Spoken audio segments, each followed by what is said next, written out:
کہ اس بندے نے اللہ کے ہونے کے دلائل کو لوگوں کے سامنے کلیئرٹی کے ساتھ میں پیش کیا. اس پر تو ایک مومن کو خوش ہونا چاہیے, نہ یہ کہ آپ فرقہ بندی میں پڑ جائیں اور آپ فرقوں کی نگاہوں سے اس ڈیبیٹ کو دیکھیں. تو ظاہر سی بات ہے فرقہ سب سے بڑا فساد ہے. اللہ تعالیٰ نے اس ویڈیو کے ذریعے سے, اس 2 گھنٹے کی ڈیبیٹ کے ذریعے سے بہت سارے لوگوں کے قلوب کو جانچا کہ ان کے دلوں کے اندر کیا تھا.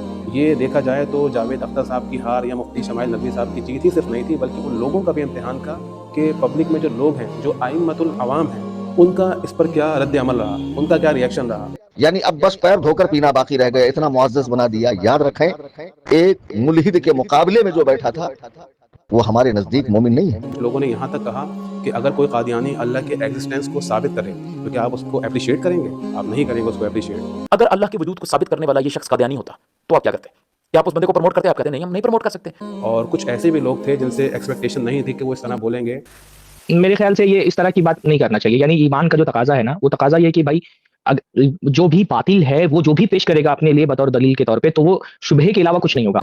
تو میں اس کا جواب یہ دینا چاہوں گا, آپ سب لوگ غور سے سنیں. الحمدللہ رب العالمین والعاقبۃ للمتقین والصلاۃ والسلام علی رسولہ الکریم وعلی آلہ واصحابہ وازواجہ وذریاتہ ومن تبعہم بإحسان الی یوم الدین. ابھی کچھ دن پہلے ایک ڈیبیٹ منظر عام پر آئی اور سوشل میڈیا پلیٹ فارمز پر بہت زیادہ وائرل ہوئی. یہ جو ڈیبیٹ تھی یہ ایک مشہور اور معروف ایتھیسٹ جاوید اختر صاحب اور مفتی شمائل ندوی صاحب کے درمیان رہی, جس پر بہت زیادہ ویوز آئے, ملینز میں ویوز آئے, اور سوشل میڈیا کے ہر پلیٹ فارم پر یہ وائرل ہوئی جیسا کہ آپ لوگ جانتے ہیں. تو سب سے پہلے تو میں مبارکباد پیش کروں گا مفتی شمائل ندوی صاحب کو کہ انہوں نے ایک بہت عظیم کام انجام دیا ہے اور جس کی طرف امت کو آنا چاہیے اور اس فیلڈ میں مہارت پیدا کرنا چاہیے. تو جزاکم اللہ خیراً, اور میں اپریشیٹ کرتا ہوں مفتی صاحب کو. اللہ تعالیٰ ان کو اور توفیق سے نوازے, ان سے اور زیادہ اللہ تعالیٰ کام. جیسا کہ ہم جانتے ہیں کہ یہ video talk of the town بنی ہوئی ہے. دیکھا جائے یہ میری ویڈیو بنانے کا جو مقصد ہے وہ صرف 3 نکات پر بات کرنا ہے. 3 پوائنٹس پر میں گفتگو کروں گا, آپ لوگوں کے سامنے کچھ اہم گزارشات پیش کروں گا. امید ہے آپ لوگ اس کو آخر تک دیکھیں گے. سب سے پہلا پوائنٹ وہ ایک گزارش ہے, وہ ایک لوگوں سے کہ امت مسلمہ کا کوئی ایک فرد بھی نہ بچے جو اس ویڈیو کو نہ دیکھے, کیونکہ یہ علمی ڈیبیٹ ہے اور بڑے ہی مدلل انداز میں مفتی شمائل ندوی صاحب نے اپنے دلائل کو لوگوں کے سامنے رکھا ہے. زبردست انداز میں انہوں نے پیش کیا ہے. تو آپ اس کو دیکھیں, 2 گھنٹے کی اس ڈیبیٹ میں آپ کو بہت نالج گین ہوگی اور بہت کچھ حاصل ہوگا. اور آپ اس پر ضرور اپنی رائے بھی قائم کریں کہ آپ ان کے دلیل پیش کرنے کا انداز اور جاوید اختر صاحب کے جو دلائل تھے ان کا انداز کیسا لگا, اور کس کے دلائل راجح ہیں, کس کے دلائل کو آپ پریفر کرتے ہیں. جہاں ہم دیکھتے ہیں لوگ اس کو تصور کر رہے ہیں کہ کسی ایک شخص کی ہار ہوئی, دوسرے شخص کی جیت ہوئی, وہیں اگر ایک دوسرے اسپیکٹ سے اس ویڈیو کو دیکھا جائے تو واضح طور پہ یہ بات روشن ہو جائے گی کہ یہ ویڈیو کسی ایک شخص کی ہار یا کسی ایک شخص کی جیت نہیں تھی, بلکہ یہ بہت سارے لوگوں کی, بہت سارے سیکٹس کی, بہت سارے سو کالڈ جماعتوں کی ہار یا ان کی جیت تھی. وہ کیسے, آئیے اس پر گفتگو کرتے ہیں. اللہ تعالیٰ نے اس ویڈیو کے ذریعے سے, اس 2 گھنٹے کی ڈیبیٹ کے ذریعے سے بہت سارے لوگوں کے قلوب کو جانچا کہ ان کے دلوں کے اندر کیا تھا. یہ دیکھا جائے تو جاوید اختر صاحب کی ہار یا مفتی شمائل ندوی صاحب کی جیت ہی صرف نہیں تھی, بلکہ ان لوگوں کا بھی امتحان کا کہ پبلک میں جو لوگ ہیں, جو ائمۃ العوام ہیں, ان کا اس پر کیا رد عمل رہا, ان کا کیا ریئیکشن رہا تھا, جو انہوں نے ایکسپوز کیا لوگوں کے سامنے ہیں. بہت ساری ویڈیوز جو اس کے ریئیکشن پر بنائی گئی, کچھ لوگوں نے اس پہ ٹرول کیا, مفتی صاحب کو ٹرول کیا اور ان پہ کامنٹس کیے ان کے اگینسٹ میں, اور اس طرح کی باتیں کہیں. کچھ نے کہا کہ یہ بالکل فالتو کی ڈیبیٹ تھی, یہ بالکل طفلانہ بحث تھی, بچکانہ بحث تھی, اس میں کوئی ایسے ایویڈنسز نہیں تھے. بالکل جو بیسک سائنس پڑھائی جاتی ہے, جو بیسک لاجیکل ایویڈنسز دیے جاتے ہیں, وہ اس ڈیبیٹ کے اندر دیکھنے کو ملے. تو وہ تھوڑا سا اپنے آپ کو بھی ہائی لائٹ کرنا چاہ رہے تھے. خیر بہرحال کچھ لوگوں نے اپنے فرقے کو ریپرزینٹ کرنے کی کوشش کی کہ چونکہ یہ ہمارے فرقے سے متعلق نہیں تھے, لہٰذا ہمارے فرقے کے اندر, ہمارے سیکٹ کے اندر بھی کچھ ایسے لوگ ہونا چاہیے جو کہ اس فیلڈ کے اندر مہارت حاصل کریں اور اگر کہ وہ اپنے فرقے کو ریپرزینٹ. اب بس پیر دھو کر پینا باقی رہ گیا, اتنا معزز بنا دیا. یاد رکھیں ایک ملحد کے مقابلے میں جو بیٹھا تھا وہ ہمارے نزدیک مومن نہیں ہے. وہ جس جماعت سے تعلق رکھتا ہے, اس کے جو اکابرین ہیں, ان کے جو نظریات ہیں, ان کے جو خیالات ہیں, ان کی جو رائے ہے بارگاہ رسالت میں, وہ بدترین راستے پہ لگا رہے ہو کہ جس کی انتہا, جس کی منزل گمراہیت ہے معاذ اللہ رب العالمین. جماعت اہل سنت میں ایک سے ایک قابل افراد ہے, کوئی کمی نہیں ہے. تو میں 1 بائی 1 کوشش کروں گا ایک ایک چیز آپ کے سامنے بیان کروں. کچھ لوگوں نے یہاں تک کہا کہ اگر کوئی قادیانی اللہ کے ایگزسٹنس کو ثابت کرے تو کیا آپ اس کو اپریشیٹ کریں گے؟ آپ نہیں کریں گے اس کو اپریشیٹ. یا وجہ سے پروموٹ کر رہے ہیں کہ وہ اللہ کے وجود کی بات کی, اس نے اللہ کے وجود کو ثابت کیا. اچھا آپ مجھے 1 منٹ کے لیے یہ بتائیں, اگر اللہ کے وجود کو ثابت کرنے والا یہ شخص قادیانی ہوتا تو آپ کیا کرتے؟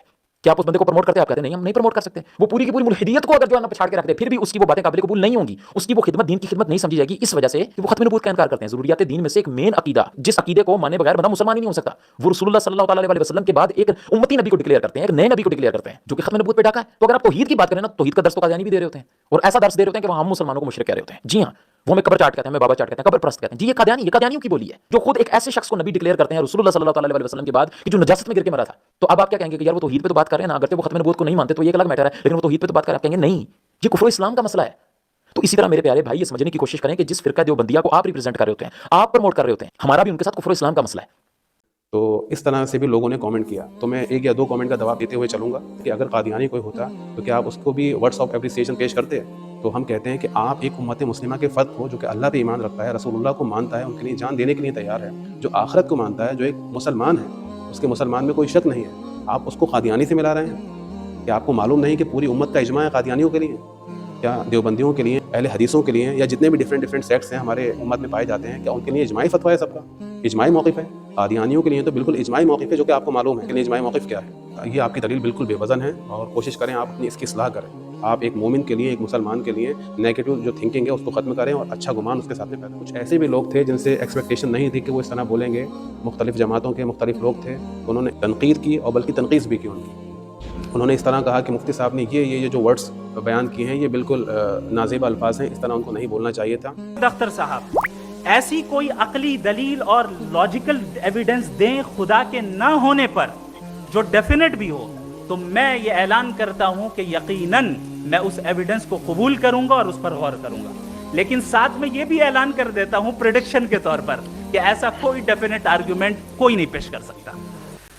मेरे ख्याल से ये इस तरह की बात नहीं करना चाहिए। यानी ईमान का जो तकाजा है ना, वो तकाजा ये कि भाई जो भी बातिल है वो जो भी पेश करेगा अपने लिए बतौर दलील के तौर पे, तो वो शुबहे के अलावा कुछ नहीं होगा। अल्लाह ताला के वजूद पर हमारा ईमान इतना कामिल है और उसके दलाइल इतने मजबूत हैं कि ये कहना भी एक हद तक ठीक नहीं है कि आप कहें कि मैं गौर भी करूंगा।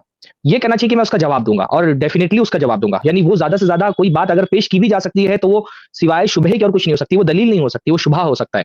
तो उस पर गौर करूंगा बोलने की बजाय ये कहना चाहिए कि मैं उसका जवाब दूंगा, ताकि हमारा यकीन और हमारा ईमान एकदम पुख्ता है अल्लाह ताला की ज़ात पर। किसी के ज़हन में ये बात नहीं जाए कि भाई हम गौर करेंगे, और मुमकिन के गौर करने की बात फिर ये आ जाती है कि हम किसी इस इम्कान को तस्लीम भी कर लें कि इस तरह का कोई इम्कान है जिस पर गौर किया जा सकता है। लेकिन हम इसका जवाब ये देना चाहूँगा, आप सब लोग गौर से सुन लें, ये हिकमत के मुआफ़िक़ जवाब था उनका। ये तो वे ऑफ प्रेजेंटिंग दावा है, ये तरीक़ा हमें इस्लाम ने सिखाया है, कुरान ने सिखाया है। आप कुरान मजीद की आयत पढ़ें, कुरान मजीद में अल्लाह ताला बयान फरमाता है कि ए नबी करीम सल्लल्लाहु अलैहि वसल्लम इनसे कहिए, कुल फ़अतू बिकिताबिम मिन इंदिल्लाहि हुवा अहदा मिनहुमा अत्तबिअहु इन कुंतुम सादिक़ीन। कि आप इनसे कहिए कि तुम मेरे पास लेकर आओ कोई ऐसी किताब जो कि इन दोनों से ज़्यादा हिदायत देने वाली हो, मैं उसकी पैरवी करूँगा अगर तुम सच्चे हो। तो हुज़ूर ने फरमाया मैं उस किताब की पैरवी करूँगा। क्या यहाँ पे कुरान पे शुबह है आप सल्लल्लाहु अलैहि वसल्लम को कि जो आपने फरमाया कि मैं उसकी पैरवी करूँगा?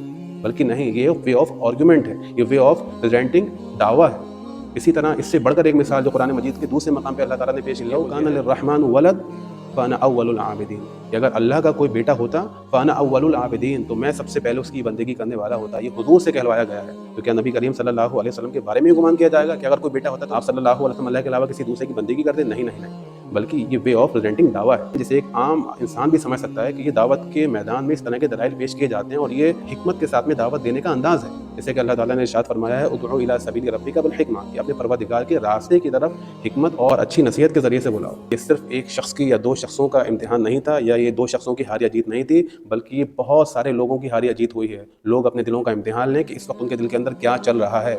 इस वीडियो के मुतालिक कोई ना कोई राय आप लोग कायम करें कि आपके दिल के अंदर क्या चीज़ पैदा हो रही है इस वीडियो को देखने के बाद। अगर आप खुश हो रहे हैं कि अल्लाह के एग्जिस्टेंस के प्रूफ जो थे वो मुदल्लल रहे और वो गालिब रहे, तो आपको खुश होना चाहिए कि उस बंदे ने अल्लाह के होने के दलाइल को लोगों के सामने क्लैरिटी के साथ में पेश किया। इस पर तो एक मोमिन को खुश होना चाहिए, ना ये कि आप फ़िरका बंदी में पड़ जाएं और आप फ़िरक़ों की निगाहों से इस डिबेट को देखें। तो जाहिर सी बात है फ़िरका सबसे बड़ा फसाद है इस रूए ज़मीन पर, और फ़िरका बंदी करने वाले के ताल्लुक़ से हुज़ूर से भी इरशाद फरमा दिया गया कि आपका इनसे कोई ताल्लुक़ नहीं है। तो खुदा रहा आप इन तमाम बातों से तौबा करें और कोशिश करें कि फ़िरका बंदी को ख़त्म करें, और जो चीज़ जिस निगाह से देखना चाहिए उसको इम्पार्शियल वे में आप देखें, इम्पार्शियलिटी के साथ में आप देखें, ना कि पार्शियल होकर के। अल्लाह ताला हम सबको हिदायत दे। तीसरा पॉइंट जो मैं जिस पर गुफ्तगू करना चाहूँगा वो ये है कि बहुत सारे लोगों ने जावेद अख्तर साहब को भी ट्रोल किया है, बहुत सारी तनकीदात की हैं, और ये उम्मत मुस्लिमा की तरफ से ज़्यादा हुई हैं, और बड़े ही अजीब व गरीब तरह के कमेंट आए हैं इस डिबेट के बाद। इस्लाम फ़तेह मक्का के दिन आप देखें, आप सल्लल्लाहु अलैहि वसल्लम जब मक्का में एंटर हुए हैं तो आप इस तरह एंटर नहीं हुए जैसे कि उस ज़माने के बादशाह और उस ज़माने के जो फातिह लोग होते थे, और उनका अंदाज़ ऐसा होता था कि अब हम जो है लोगों के ऊपर डोमिनेंट होने वाले हैं। ऐसा अंदाज़ आपका बिल्कुल भी नहीं था फ़तेह मक्का के दिन। आपका अंदाज़ क्या था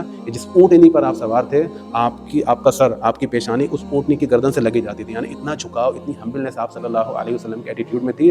during the time when the Mecca was फतह। हालांकि इसको फतह इतनी बड़ी तसव्वुर हम नहीं कर सकते। हाँ, एक मुदल्लल अंदाज में एक खुदा के बंदे ने, मुफ्ती साहब ने दलाइल पेश करने की कोशिश की है और ये पहला कदम है इस फील्ड में।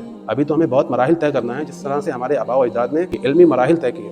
आपको मालूम होना चाहिए बगदाद में हाउस ऑफ विजडम जो है कायम किया गया है, जिसे हम अरबिक में दारुल हिकमा कहते हैं, जो हारून रशीद और मामून रशीद के ज़माने के अंदर मुख्तलिफ जगहों से उलमा आते थे और यहाँ पे इल्म की काविश और कोशिशें करते थे। वहाँ मैथमेटिक्स, वहाँ ज्योग्राफी, वहाँ physics, metaphysics, chemistry, bio, astrology, astronomy, medicine, कितने ऐसे सब्जेक्ट्स हैं जो कि वहाँ पढ़ाए जाते थे। लेकिन अफसोस सद अफसोस, ये जो गैप आया है बीच में, यानी अब से 1200-1400 साल पहले जो उम्मत मुस्लिमा का हाल था वो बुलंदियों पर थे इल्म के, उसने लोगों को जाके एजुकेट किया है। लेकिन ये बीच में जो हमारा गैप आया, अफसोस सद अफसोस, ये बहुत बुरा गैप हुआ। इससे हमने दीन को अलग कर दिया और दुनिया को अलग कर दिया, या यूँ कहिए दीनी उलूम को हमने अलग कर दिया और दुनियावी उलूम को हमने अलग कर दिया। इस गैप को फिल करने की ज़रूरत है और उम्मत मुस्लिमा के यूथ को आगे आने की ज़रूरत है, जो इस फील्ड के अंदर महारत हासिल करें, जो साइंस एंड टेक्नोलॉजी में महारत हासिल करें और दुनिया के सामने कुरान को जिस अंदाज़ में पेश करना चाहिए, लॉजिकल वे में, उस अंदाज़ में कुरान की हक़ानियत को साबित करने की कोशिश करें। इंशाअल्लाह ताला अल्लाह ताला भी नुसरत से नवाजेगा। अल्लामा इक़बाल ने क्या ही खूब कहा है, कभी है नौजवान मुस्लिम तदब्बुर भी किया तूने, वो क्या गर्दू था तू जिसका है एक टूटा हुआ था। कि ये इस फील्ड में अभी सिर्फ एक पहला कदम था, अभी हमें बहुत से मराहिल तय करना है। तो किसी पे ट्रोल नहीं करें, जावेद अख्तर साहब हो चाहे कोई भी हो, हम इस तरह से ट्रोल करने का अंदाज़ वो इस्लाम हमें नहीं सिखाता। कोशिश करें हम अपने एटीट्यूड को चेंज करें। कितना अच्छा होता कि इस डिबेट के बाद हमारे मुस्लिम वो इस तरह से रिएक्ट करते कि किसी की दिल आज़ारी भी ना होती। लेकिन जिस तरह से कमेंट्स आए हैं, जिस तरह से वीडियोस बनाई गई हैं, किसी की तज़हीक की गई है, ये माफ़ कीजिए दावत का अंदाज़ नहीं। दावत का अंदाज़ तो वही है कि उदउ इला सबील रब्बिका बिल हिकमा वल मौइज़तिल हसना वजादिलहुम बिल्लती हिय अहसन। उम्मीद है कि आप इन तमाम बातों को समझने की कोशिश करेंगे। अल्लाह ताला हम सबको अमल की तौफीक अता फरमाए। अस्सलामु अलैकुम व रहमतुल्लाहि व बरकातुहू।